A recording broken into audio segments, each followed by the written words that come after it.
మాతృదేవోభవ. మీకు ఏ విధమైన జాతక సమస్యలు ఉన్నా, గోచారం కాదండి, గోచారం అందరూ చెప్తూనే ఉన్నారు, నేను చెప్తూనే ఉన్నాను. జాతకం అనేటటువంటిది లైవ్లో చెప్పటము కుదరనటువంటి విషయము. ఎందుకంటే ఇది రాశి అనేటటువంటి, ఇందాక చెప్పుకున్నాం కదండి, రాశి అనేటటువంటిది చాలామంది ఉంటారు. సుమారుగా మనకు తెలిసినంత వరకు 7 కోట్ల జనాభా పైనే ఉన్నారు ప్రపంచవ్యాప్తంగా. ఒక రాశికి చెప్పడం కుదురుతుంది. ప్రపంచ జనాభా 800 కోట్లు తీసుకున్నట్టయితే ఎవరి జాతకం వాళ్ళకే 800 కోట్ల జాతకాలు ఉంటాయి. అందుచేత ఆ జాతకాన్ని విశ్లేషించాలి అంటే అనేక అనేక అనేక అంశాలు పరిగణలో తీసుకోవాలి. ఎన్ని అంశాలు పరిగణలో తీసుకున్నా కూడా కొన్ని అంశాలు, తెగని అంశాలు కూడా కొన్ని ఉంటాయి. ఎందుకు అంటే ఫస్ట్ మొట్టమొదట చూడవలసింది ఆయుర్దాయం చూసుకోవాలి. ఆయుర్దాయ విషయంలో పరాశరులు వారు తక్కిన విషయాలు అన్నిటినీ ఒక ఎత్తు, ఇది ఇలా జరుగుతుందని చెప్పారు. కానీ ఆయుర్దాయ విషయం దగ్గరికి వచ్చేటప్పటికి పరాశరులు వారే 32 రకాలు పద్ధతులు చెప్పారు. అంటే ఆయనే అక్కడ కొంచెము ఇబ్బంది పడ్డారు ఆయుర్దాయ విషయంలో అనేటటువంటి విషయం మనకి స్పష్టంగా అవగతమవుతుంటుంది. అంచేత మొట్టమొదటి ఎవడో పట్టుకొచ్చాడు జాతకం, లేదు డేట్ ఆఫ్ బర్త్ ఇచ్చాడు, మనం ఇప్పుడు సాఫ్ట్వేర్లు వచ్చాయి కాబట్టి గబగబా కొట్టేశాము, చక్రము రాశి D1 D9 వచ్చేసాయి, రాశి నవాసి వచ్చేసాయి, అవి చూసి పట్ట చెప్పేయటం కాదండి. మొట్టమొదట చూడవలసినటువంటిది ఆయుర్దాయం చూడాలి. ఆయుర్దాయం లేనప్పుడు ఏం చేసుకుంటాడండి మిగతా యోగాలన్నీ? ఈ నెలలోనే మీకు ఆయుర్దాయం కట్టాలి అంటే చెప్పాను కదా, పరాశరులంతటి వారే 32 రకాలు చెప్పారు. ఇంక ఎక్కడ అన్ని రకాలు చెప్పలేదు. అంటే అంత కష్టమైనటువంటి విషయము ఆయుర్దాయం కట్టడం అనేటటువంటిది. కాబట్టి ఆయుర్దాయం కట్టడం విషయంలో అంత జాగ్రత్త తీసుకోవాలి. అది ఉంది, ఆయుర్దాయం ఇంకా చాలానే ఉంది, లైఫ్ అంతా ముందే ఉంది అన్నప్పుడు మీరు ముందుకు ఒక స్టెప్ వేయాలి. ఫస్ట్ స్టెప్ మాత్రం ఆయుర్దాయం కట్టడానికే వెళ్ళాలి. ఆ తర్వాత యోగాలు ఏమున్నాయి, చదువు వస్తుందా, సంధ్య వస్తుందా, ఉద్యోగం వస్తుందా, ఉద్యోగం ఊడుతుందా, కోట్లు సంపాదిస్తాడా, వేలు సంపాదిస్తాడా, లేకపోతే జీవితం ఒక రకంగా అలాగే సరిగిపోతూ ఉంటుందా, ఆరోగ్య విషయం ఏంటి, మొత్తం అనేక రకాల సమస్యలు. జీవితం అంటేనే సమస్యలు. ఆ సమస్యలన్నీ మనం కనుక్కోవాలి అంటే మొట్టమొదటి చూడాల్సింది, అన్నిటినీ కనుక్కోవచ్చు, మొట్టమొదటి కనుక్కోవలసినటువంటిది ఆయుర్దాయాన్ని చూసిన తర్వాత మాత్రమే మిగతా విషయాలు మనం పరిగణనలోకి తీసుకుని వెళ్ళాలి ముందుకి. అయితే ఇక్కడ మనకి అవన్నీ చూడాలి అంటే జాతకం రాయించుకోవాలి. నిష్ణాతులైన వాళ్ళ చేత రాయించుకోండి. ఉన్నారు ప్రపంచంలో చాలామంది నిష్ణాతులు ఉన్నారు. మీకు మా చేతే రాయించుకోవాలి అని అనిపిస్తే మా నెంబర్ స్క్రోల్ అవుతున్నది కదండి, దానికి ఆ నెంబర్కి ఫోన్ చేసి తెలుసుకోవచ్చు. మీరు హైదరాబాద్లో ఉండాలని ఏమి లేదు, ఏ ఊర్లోనైనా ఉండొచ్చు, ఏ జిల్లాలో అయినా ఉండొచ్చు, ఏ రాష్ట్రంలో ఉండొచ్చు, ఏ దేశంలో అయినా ఉండొచ్చు. ప్రపంచమే ఒక కుగ్రామం అయిపోయింది. అటువంటి మేము చాలా దేశాల వాళ్ళ నుంచి మా కస్టమర్లు ఉన్నారు, చేస్తూనే ఉన్నాము. అయితే మేము ఇందులో ఎప్పుడు కూడా సామూహికమైనటువంటి ప్రక్రియ మేము చేపట్టము. ఎందుకంటే మా పద్ధతి అంతే. దాంట్లో ఎవరో చేశారు అది దోషం అని కానీ, మేము చేసేది కరెక్ట్ అని కానీ చెప్పడం కరెక్ట్ కూడా కాదు. మా పద్ధతి ఇంతే, మేము ఒక్కరికి చేస్తాము. ఇప్పుడు మనము మీనరాశి వారి గోచార ఫలితం ఏ విధంగా ఉంది అని చూసినట్టయితే, రాశిలోనే రాహు ఉన్నారు. రాశిలో రాహు ఉండటం అనేటటువంటిది మంచి పరిణామం కాదు. గోచార రీత్యా కావచ్చు, జాతక రీత్యా కూడా కావచ్చు. కానీ ఇప్పుడు మనం చెప్పుకుంటున్నది గోచారం కాబట్టి గోచార రీత్యా మనం చెప్పుకుందాము. రాశిలోనే రాహు ఉండటం వల్ల ఏమాత్రం సుపరిణామాలు ఇవ్వకూడదు. అట్లాగే ఆరోగ్య విషయంలో, రాబడి విషయంలో అనేక రకాలైనటువంటి కొన్ని ఇబ్బందులు కలిగేటువంటి పరిస్థితి ఉన్నది.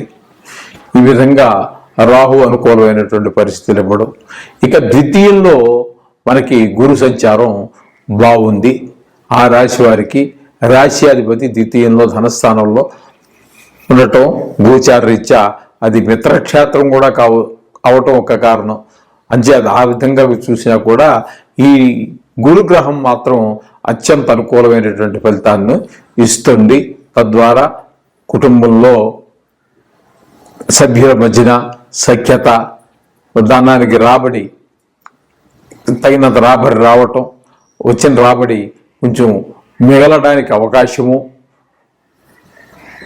వాక్కు అందరితో కొంచెం చక్కగా మాట్లాడగలగటం, అవతల వాళ్ళు కూడా మనతో చక్కగా మాట్లాడగలగటం, గౌరవం ఇచ్చి పుచ్చుకోవటం అనేటటువంటిది, మాటకి విలువ పెరగటం అనేటటువంటిది, ఇట్లాంటి పరిణామాలు కుటుంబ సభ్యుల మధ్యన ఒక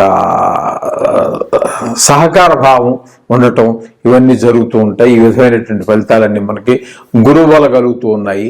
ఇకపోతే రాహుకి ప్రతి రాహుకి కానీ కేతువుకి కానీ ఎప్పుడు కానీ రాహుకి అయితే కేతువుకి అయితే రాహువు 180 డిగ్రీల్లో ఉంటారు. అలాగే సప్తమంలో ఉన్నటువంటి కేతువు కూడా మనకి శుభపరిణామాలు ఇవ్వజాలడు. ఎప్పుడైతే రాహు జన్మల్లో ఉన్నాడు, సప్తమ స్థానాన్ని చూస్తూనే ఉన్నాడు, ఇంట్లో భార్యాభర్తల మధ్యన కొంతమంది బయటపడవచ్చు, కొంతమంది బయట పడకపోవచ్చు. కానీ వారి మధ్యన కొంత నోరు బయట, కొంతమంది బయటపడే వాళ్ళ మధ్యనైతే గొడవ కనిపిస్తూ ఉంటుంది. కొంతమంది మధ్యన వాళ్ళ సంస్కారం ద్వారా వాళ్ళు మానసికంగా బాధపడటం, మానసికంగా చేయటం ద్వారా వాళ్ళు బయటపడరు, కానీ మానసికంగా ఇబ్బంది పడుతూనే ఉంటారు. ఆ విధమైనటువంటి పరిణామాలు ఇక్కడ జన్మంలో రాహు, సప్తమంలో కేతు ఉండటం వల్ల భార్యాభర్తల మధ్యన ఒక సైలెంట్ వార్, అంటే ఒక ఏమనాలి, సైలెంట్ వార్ అంటే ఒక బయటికి చప్పులు లేకుండా ఎవరు చేసే పని వాళ్ళు కొంచెం వ్యతిరేక భావాలు వేరే రకంగా తెలియపరుచుకుంటూ ఉంటారు. ఈ విధంగా నడుస్తూ ఉంటుంది వాళ్ళ ఇద్దరి మధ్యన. ఈ నెల రోజులు కొంచెం జాగ్రత్తగా చూసుకోవాలి. అలాగే మనకి ఇప్పుడు మనం తీసుకున్నట్టయితే ఈ మీనరాశికి కూడా 10వ స్థానంలో శనిగ్రహ సంచారం జరుగుతోంది. దీన్ని కూడా మనము ఏలినాటి శనిలోకి తీసుకోవాల్సి వస్తుంది. అయితే స్వక్షేత్రము ఖర్చులు మాత్రం కొంచెం విపరీతంగా వచ్చేటటువంటి అవకాశం ఉన్నది.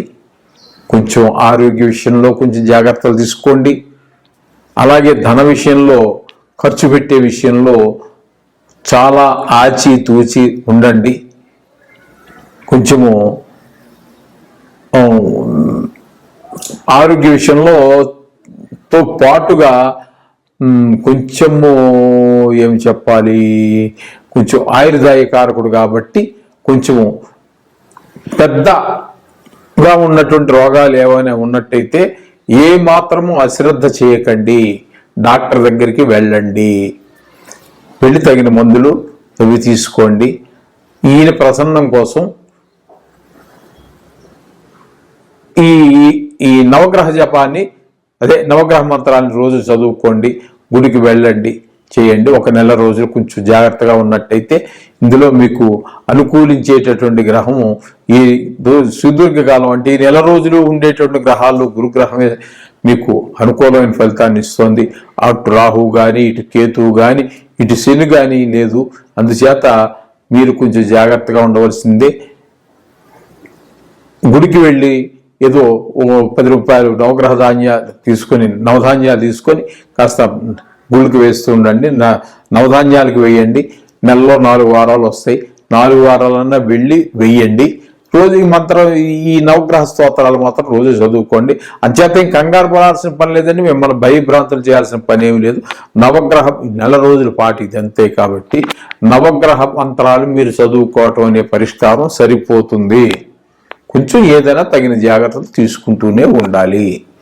అంచేత ఖచ్చితంగా మీరు నవగ్రహ మంత్రాలు చదువుకోండి, గుడికి వెళ్ళండి, మీ ఇష్టదైవాన్ని ప్రార్థించండి, తగిన జాగ్రత్తలు తీసుకున్నట్టయితే అంతా మంచి జరుగుతుంది.